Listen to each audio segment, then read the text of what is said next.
नमस्कार, आप देख रहे हैं न्यूज 18 इंडिया। मैं हूं आपके साथ प्रीति रघुनंदन। यूक्रेन की जीत में क्या यूरोप बाधा है, इसी पर हम आपको ये स्पेशल रिपोर्ट दिखाने जा रहे हैं। यूक्रेन की जंग जब शुरू हुई तो किसी के मन में भी ये सवाल नहीं था कि जंग कौन जीतेगा। हर कोई मान रहा था कि देर सवेर ही सही, लेकिन ये रूस ही जीतेगा। अब दुनिया के कई देशों को यूक्रेन में भी जीत की संभावनाएं दिखने लग रही हैं, लेकिन इन संभावनाओं के बीच एक चौंकाने वाला दावा हो रहा है। कहा जा रहा है कि खुद नेटो और यूरोप के देश यूक्रेन की जीत नहीं चाहते। ऐसा क्यों है, आइए देखिए इस रिपोर्ट में।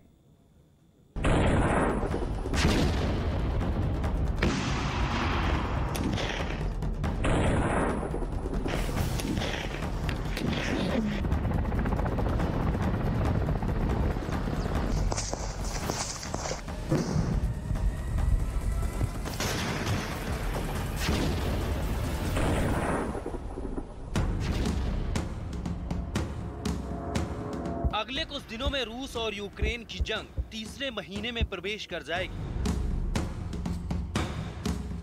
लेकिन इस युद्ध में अब तक वो धुंधली तस्वीर साफ नहीं हुई जिससे यह पता चल पाए कि जंग में लीड कौन ले रहा है। यानी आने वाले दिनों में जंग रूस जीतेगा या फिर यूक्रेन।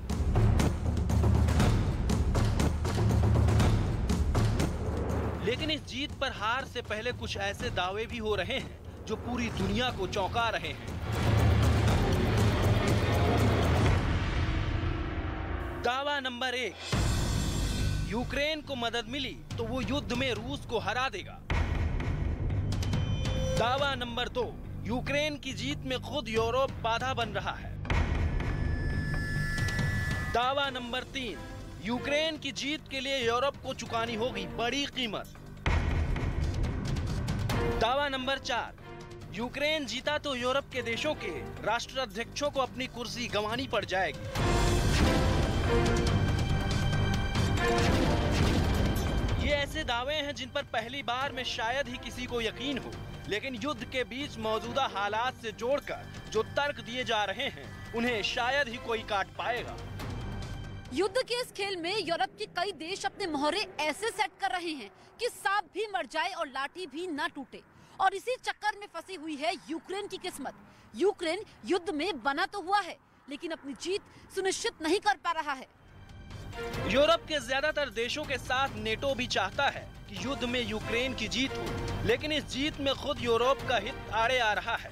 मिसाल के तौर पर इटली और जर्मनी को ले लीजिए। युद्ध के बीच इटली में बिजली की रोशनिंग शुरू कर दी गई, जर्मनी में भी नेचुरल गैस की रोशनिंग शुरू कर दी गई, वहीं ऑस्ट्रिया ने भी पूरे देश में नेचुरल गैस की राशनिंग शुरू कर दी। यूरोपीय देशों की इन मजबूरियों को लेकर अमेरिकी थिंक टैंक और बड़े इतिहासकार रॉबर्ट इंग्लिश कहते हैं, ऐसा नहीं है कि रूस और इटली के नेता ये समझ रहे हैं कि उनके ही लोग 6 महीने की राशनिंग और इस कमी का विरोध कर सकते हैं। उन्हें डर है कि कहीं इससे उनकी कुर्सी न चली जाए। यूक्रेन के राष्ट्रपति जेलेंस्की बार बार गुहार लगा रहे हैं कि अमेरिका और यूरोप रूस पर और ज्यादा प्रतिबंध लगाए ताकि युद्ध के बीच रूस की कमाई पर ब्रेक लगे और पुतिन युद्ध बीच में छोड़ने को मजबूर हो जाएं। लेकिन यूरोप की अपनी मजबूरियां उन्हें ऐसा नहीं करने दे रही हैं। मैंने ये गौर किया है कि यूरोप और पश्चिमी देश अगर चाहें तो रूस की जंग को रोक सकते हैं, लेकिन वो ऐसा नहीं कर सकते क्योंकि इससे खुद उनका ही नुकसान होगा। मतलब ये कि इस वक्त यूरोप के कई देशों के सामने आगे खाई पीछे कुआं वाली स्थिति बनी हुई है। ऐसे में वो बीच का रास्ता निकालने की कोशिश कर रहे हैं ताकि यूक्रेन की मदद भी कर पाए और उनका काम भी ना बिगड़े।